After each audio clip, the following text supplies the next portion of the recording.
Eh bien, bonsoir à tous et merci d'être avec nous pour ce live et d'avoir regardé ce premier épisode. Avant qu'on commence ce petit live avec nos petits comédiens et mon assistant collaborateur Aldric, je voudrais vous remercier pour tous vos petits messages de la semaine dernière, toute la semaine dernière concernant le film. Ça me fait vraiment très très plaisir d'avoir eu autant de retours et surtout des retours positifs et j'espère que cette aventure continuera encore longtemps. Donc moi c'est Aldric de Gay Geek et on n'est pas sur la chaîne YouTube de Gay Geek et donc je suis l'assistant, le de second bras de François dans toute cette aventure. Il le dit très bien, il est la partie créative, je suis la partie logistique et administrative on va dire de la chose. Et je suis aussi Joe Kido. Bon là j'ai pas le bon Digimon mais grosse pensée à Joe. Et du coup c'est Palmon le Digimon de Shannon. Shannon, à toi la parole.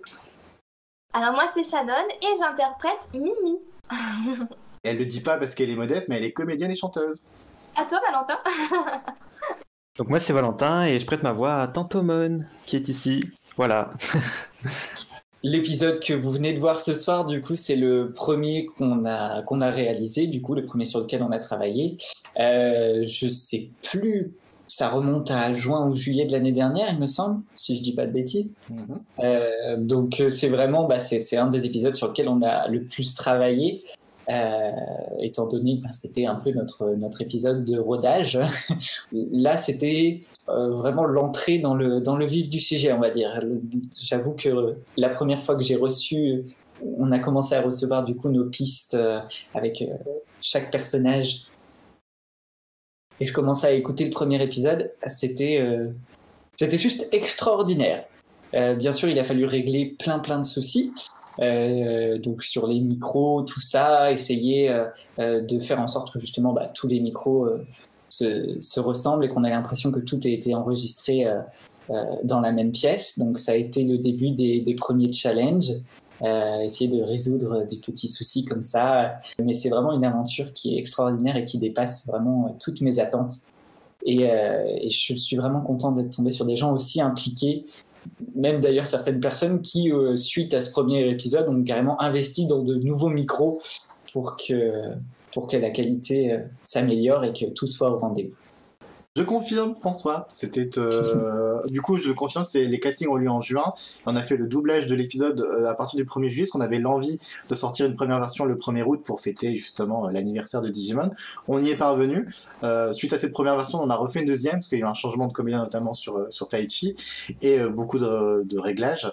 Les soucis des micros se sont surtout réglés à partir aussi de l'épisode 2 et 3. Je me souviens que certains, comme Yamato, ont investi à partir de l'épisode 3, Takelu à partir de l'épisode 4. Et c'est vrai que la qualité, nous qui avons déjà vu une grosse majorité des épisodes, elle va en grandissant, et même, je vais reprendre du coup l'exemple de nos voix, vu que je suis Joe, je sens que mon Joe de l'épisode 1 se cherche encore, comme d'autres à mon avis, Valentin va aussi en parler, mais on sent que c'était vraiment, on tâtonnait, il fallait trouver la bonne marque, et surtout, trouver la bonne voix. Aujourd'hui, j'ai trouvé la voix de Joe et quand je regarde l'épisode 1, je suis un petit peu déçu de ce que j'ai fait comparé aux autres épisodes. Et surtout parce qu'on a eu beaucoup de chance, c'est qu'on a pu aussi prendre l'exemple sur Shannon qui joue Mimi et les premiers retours ont été clairs. C'était Shannon, dès qu'elle est arrivée Mimi est arrivée dans la scène, les gens nous ont dit mais elle est extraordinaire. Donc Shannon, quel conseil as-tu nous donner suite à cet épisode-là? Alors merci pour les compliments. En fait, je me suis tout de suite identifiée à Mimi parce que je trouve qu'on a on a vraiment des points communs. Donc du coup, je pense que ça m'a aussi aidée. Et pour les conseils, j'ai dit à tout le monde de vraiment se lâcher. Il faut pas retenir la voix, il faut pas faire semblant, il faut vraiment essayer d'être dans le personnage. Et aussi doubler debout, surtout. Doubler debout, pas assis. C'est ça qui je trouve assez extraordinaire, moi, dans ce groupe, c'est que du coup, on a vraiment des personnes qui viennent de tout horizon. Il y a des gens qui sont là vraiment pour Digimon, qui sont vraiment là parce qu'ils sont fans de Digimon, et d'autres qui sont là vraiment plus pour la performance de comédiens. Et c'est vrai que du coup, c'est vraiment super intéressant de pouvoir échanger comme ça, parce que du coup, moi, pareil, du coup, je fais Patamon. Alors qu'au départ, moi, j'étais vraiment, je pensais juste m'occuper de la partie technique, et au final, j'ai décidé de me lancer aussi là-dessus. Et c'est vraiment super de pouvoir avoir des retours de pas mal de monde sur ça et de pouvoir s'améliorer comme ça. C'est vraiment quelque chose de génial. Et puis après, on a eu de tout, comme Shannon, du coup, qui m'a été présentée par Aldric, m'a dit tu verras, elle est chanteuse et tout ça, c'est parfait pour Mimi. Donc effectivement, des personnes pour qui c'était évident. C'est vrai que quand Shannon est arrivée, Mimi, c'était une évidence pour elle. Et puis on a eu des fois des personnes qui ont été un peu redirigées, un peu tout ça, comme notamment Valentin, parce qu'il me semble que Tantomon n'était pas du coup ton premier choix. Oui, c'est vrai. J'avais tenté plusieurs personnages. Enfin, à la base, je voulais même pas forcément faire partie intégrante du projet. C'était Aldric qui était venu m'en parler. À savoir que je connaissais vraiment personne du fandub avant. Et Aldric, tu m'as raconté le projet que vous aviez avec François de redoubler la première saison de Digimon et que vous cherchiez des personnes pour prêter leur voix aux personnages. Ça avait vraiment titillé ma curiosité et c'est là que j'ai découvert du coup le fandub. Et je me souviens, j'ai tout de suite été super emballé par l'idée. J'étais vraiment fasciné par le soin que vous accordiez vraiment au projet avec ces fiches de casting. Tu avais même fait une vidéo de présentation, François, où tu expliquais ce que tu attendais des comédiens, comment devait se dérouler l'enregistrement. Et j'étais vraiment séduit par ça. On sentait vraiment la passion et la volonté de bien faire. Alors même que le projet était encore à son début, quoi. Je pense que c'est vraiment ce qui m'a donné envie, du coup, de participer à ça. Pas juste en tant que spectateur, mais vraiment en faire... Enfin, ça m'avait donné envie vraiment d'en faire partie. Alors qu'à la base, je pensais que c'était vraiment pas quelque chose qui était fait pour moi. Moi, c'était quelque chose... qui était plutôt fait pour des personnes qui avaient plus de charisme, qui avaient vraiment de la voix. Et moi, je suis quelqu'un de plutôt réservé dans la vie de tous les jours. Je donne pas beaucoup de voix, justement. Mais il y avait vraiment toujours une bienveillance de la part de François et Aldric qui m'a vraiment donné envie d'essayer, même sans avoir forcément de talent pour ça. Et au fil des jours des castings, je me souviens, j'étais de plus en plus tenté par expérience. Et finalement, j'ai attendu, je crois, le tout dernier jour du casting pour faire des essais. Et alors à la base, j'avais pas de personnage précis en tête que je voulais doubler. Si je suivais mes goûts, j'aurais pu tenter Gomamon par exemple parce que c'était mon Digimon préféré. Mais avec l'énergie qu'il avait, j'arrivais pas du tout à me projeter dessus. Du coup, je me suis dit, je vais plutôt jouer la sécurité, tenter un personnage qui se rapproche un peu plus de moi dans le tempérament. Et c'est pour ça que j'ai d'abord tenté Gabumon, qui est un Digimon un peu plus calme et réservé. Et en fait, j'ai tellement pris plaisir à jouer le rôle que finalement, je me suis dit, je vais aussi essayer Agumon et Patamon, en basant vraiment sur les rôles où vous n'aviez pas du tout encore décidé d'attribution. Et finalement, on était quand même plusieurs sur ces rôles-là et c'était assez difficile pour vous de départager. Et en même temps, vous aviez validé personne sur Tantomon. Donc, vous m'avez proposé Tantomon et j'ai essayé et c'est là-dessus que j'ai été pris, quoi. Alors, Tantomon, je ne m'étais pas tout de suite tourné vers lui pour le casting parce que pour moi, il fallait vraiment une voix particulière pour ce personnage-là. Déjà, c'est le seul personnage en VO qui parle avec le dialecte du Kansai. Donc, c'est une sorte d'accent un peu particulier qui est parfois utilisé par certains personnages dans les animés, qui est là pour donner un petit côté un peu décalé, un peu drôle, un peu bizarre à un personnage. Il a des expressions où il mâche un peu ses mots, où ça donne un peu l'impression qu'il vient un peu de la campagne quand il parle. Et en même temps, c'est un personnage qui a souvent des répliques qui font mouche, un peu comme Gomamon, je me sentais pas avoir le charisme pour l'interpréter. Et pour moi, c'était vraiment un rôle trop ambitieux, d'autant que c'est aussi le seul personnage qui n'a pas de mouvement de bouche lorsqu'il parle, donc ça apporte un peu de difficulté supplémentaire. Dans le sens où il faut vraiment qu'on reconnaisse sa voix tout de suite quand il parle. Et voilà, c'est le seul personnage qui n'est pas animé au niveau des expressions faciales. Donc tout passe vraiment par la voix. Mais au final, je suis très content de le faire parce que c'est vraiment un personnage qui est super drôle et super intéressant à faire. Et je pense qu'il a même... J'ai plus de répliques avec ce personnage-là que j'aurais pu en avoir avec Gabumon, par exemple. Ça, donc... Vraiment très content d'avoir Tantomon. D'ailleurs, grosse surprise, moi, que j'ai découverte grâce au fandom, j'étais persuadé quand on a lancé les castings, de toute façon, c'est 14 rôles qui s'équivaut, tous ont le même nombre de dialogues, ils sont tous principaux, et grosse surprise, et là j'ai une grosse pensée pour Demi qui joue Gomamon, c'est qu'en fait les Digimon ils parlent pas tant que ça, quand ce ne sont pas leurs épisodes, ils sont assez en retrait, à part Agumon peut-être, et c'est vrai que, et au final aussi, grosse surprise, je sais qu'au casting, tout le monde voulait jouer les humains, on avait vraiment vraiment beaucoup de candidats sur Taichi, Yamato et compagnie. Alors Mimi non, parce qu'on a dit dès le début, on a trouvé Mimi stop. Mais au final, ce sont les rôles et des Digimon qui sont les plus simples, parce que on peut se permettre des choses. Enfin, tous ont été salués dès le premier épisode. Ils sont tous très mignons, très adorables. Et c'est les humains qui posent le plus de soucis, n'est-ce pas, Shannon? Enfin, toi, t'as pas tous avec Mimi, mais tu te rends compte que ce sont les rôles des personnages enfants qui sont plus complexes pour les comédiens. Alors ouais, pour les autres, mais personnellement, je suis incapable de faire un Digimon, je crois. J'avais essayé quand j'avais dû faire les Pyokomon, mais c'était beaucoup plus compliqué. Je trouve que pour moi, c'est plus facile de faire un personnage. Parce que j'ai pas l'habitude de modifier ma voix, de changer, d'imiter. Donc pour moi, c'était le contraire en fait. Mais sinon, ouais... C'est marrant que chacun a vraiment son ressenti. C'est vrai qu'au final, les voix des Digimon, finalement, les gens étaient plus libres de faire ce qu'ils voulaient. Je sais qu'après, on avait travaillé. Je sais que, par exemple, comme a dit Valentin tout à l'heure, comme Tantomon avec cet accent-là, on a essayé de lui trouver une petite caractéristique qui justement dans sa façon de parler.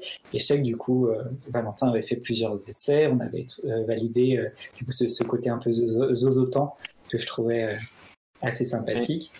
Mais oui, c'est vrai qu'au final, les humains sont finalement plus compliqués. Et donc aujourd'hui, vous avez vu le premier épisode. Le premier épisode, tout le monde le connaissait plus ou moins, je pense. C'est le premier épisode qu'on a vu le plus à la télévision. Il était déjà sorti dans une première version du fandom. Mais si on est là aussi aujourd'hui, c'est pour vous parler d'une petite surprise qui va arriver à partir du 20 janvier. Donc ça va suivre la diffusion de l'épisode 2. Surprise, Valentin, tu peux nous en dire un peu plus vu que tu es un peu à l'initiative de ce projet annexe au fandom. Oui, alors il s'agit de ce qu'on a appelé les Digichroniques. Alors ce sont en fait 7 émissions différentes animées par 7 duos différents, à chaque fois donc un enfant élu et son Digimon. Et chaque émission, ça dure environ 2 à 3 minutes. À la base, c'était une idée qui était sortie comme ça durant une discussion en live, je crois, avec tous les membres du fandom. Et quelqu'un, je sais plus qui, avait proposé que ce serait marrant qu'on anime des émissions avec nos personnages et tout. Et cette idée m'a beaucoup inspiré et je me suis dit, il y a vraiment quelque chose à creuser parce que pour moi, ce qui fait la force vraiment de cette série, c'est les personnages et cet aspect vraiment de série chorale où on n'a pas forcément un héros, mais tout un groupe avec une galerie de personnages avec chacun leur personnalité, leur histoire, leur domaine de compétences entre guillemets. Et je me suis dit, il y a vraiment du potentiel pour imaginer des émissions différentes avec chacun en développant à chaque fois des thématiques différentes. Et c'est comme ça que sont nées les Digichroniques. La chronique de Tantomon, c'est, je veux dire, celle qui, je pense, m'est venue le plus vite en tête. C'était parler des Digimon. Ça va être une chronique un peu bestiaire. Analyse de données Digimon. On avait déjà cet aspect-là un petit peu dans certaines saisons de Digimon, je pense à Cross Wars par exemple, mais peut-être aussi dans d'autres saisons que je me souviens plus. On avait quelques secondes qui étaient consacrées à présenter un Digimon de l'épisode. Et là, ça va être un format un peu plus long et on va essayer de donner un peu plus d'infos, de vraiment un peu plus élargir l'univers de la série à travers ces chroniques en fait. Est-ce que Shannon peut dire de quoi va parler sa chronique à elle? Oui, Shannon, dis-nous. Alors avec Palmon, on va s'amuser à commenter les looks de chaque personnage. Du coup, ce sera du coup sous forme de petites vidéos de 2 minutes qui seront disponibles sur la chaîne YouTube tous les mercredis. Mais on les diffusera du coup en live aussi à la suite des épisodes le dimanche soir. Tout à fait. Et d'ailleurs, tous les dimanches soirs, il va se passer quoi, François? Après chaque diffusion d'épisode et de chaque chronique, on va retrouver... Eh bien, tous les dimanches soirs, vous pouvez du coup nous retrouver pour parler justement de l'épisode que vous aurez regardé. Et nous, on sera dans les petits commentaires pour discuter avec vous. Et en attendant, bien sûr, entre chaque épisode, on attendra vos petits commentaires. Si vous avez des questions ou des messages ou quoi que ce soit, n'hésitez pas à les poster et nous, on répondra à vos petites questions. Et voilà. Surtout si vous avez des interrogations sur la partie technique, doublage, on sera ravis d'y répondre. Chaque semaine, donc ce seront des comédiens différents qui participeront, qui aient des rôles principaux ou des rôles secondaires. Hein. On a un casting assez vaste, même si on a 16 rôles principaux, si on compte Ikari et Tailmon, on a aussi de très nombreux rôles secondaires. Je crois qu'on est presque 30, 25-30 dans le contexte. Donc tous qui participeront, et peut-être qu'aussi on fera participer juste des fans qui viendront ici nous dire ce qu'ils ont pensé des épisodes qu'ils ont vus. Et juste avant de vous quitter, on va peut-être revenir sur une chose. Shannon, il me semble que il y a quelques semaines, tu as donné de la voix en chantant à quelque chose. Tu peux nous en dire un peu plus? Oui, j'ai eu la chance de pouvoir chanter la version française de I Wish de Mimi. Et du coup, je pense que j'ai eu de la chance parce que c'est une version inédite. Je pense qu'elle a encore jamais été faite en français. Donc, j'ai eu le plaisir de pouvoir participer à la BO de la série, donc je suis super contente. Et tu penses quoi de cette chanson? Quels sont tes ressentiments? Je trouve qu'elle est très mignonne. Alors, je sais pas trop quoi en dire, mais j'ai pas l'habitude de chanter ce genre de chansons. C'est des chansons assez typées manga, mais c'était pas mal. C'était une expérience. C'était une première fois pour toi de chanter ce registre-là, du coup? Ouais, je chante pas ce style d'habitude, donc mais on m'a toujours dit, Aldric m'a toujours dit que ça m'allait bien. Enfin, j'avais déjà testé auparavant il y a quelques années une chanson, d'ailleurs c'était celle-là. C'était celle-là, mais en japonais. Et en japonais, je parle pas du tout japonais. Et mais ça te va super bien, il faudrait que t'en fasses plus. Et bon du coup là, c'est l'occasion. D'ailleurs, vous pouvez retrouver la chaîne YouTube de Shannon Arias. N'hésitez pas à aller voir ce qu'elle fait. Il y a du chant, il y a de la danse et de l'acting. Si vous voulez l'embaucher aussi, elle est disponible 7 jours sur 7, 24 heures sur 24, n'est-ce pas? Et pour conclure, François, qu'est-ce que tu nous proposes? Eh bien, je propose de dire au revoir à tout le monde. Je pensais que tu allais diffuser I Wish pour nous lancer. J'y viens. Je dis au revoir à tout le monde. Je vous remercie en tout cas d'être présent. J'espère que vous nous suivrez dans cette aventure qui ne fera qu'évoluer vers des choses magnifiques, je l'espère. Comment? Vers d'autres cieux. Oui, exactement. Oula. C'est l'heure de faire une référence à Pokémon, tiens. Ouais. Ah oui. Et donc voilà. Et donc pour se quitter, je vous propose d'écouter justement la version de Shannon de I Wish. À bientôt. À la semaine prochaine.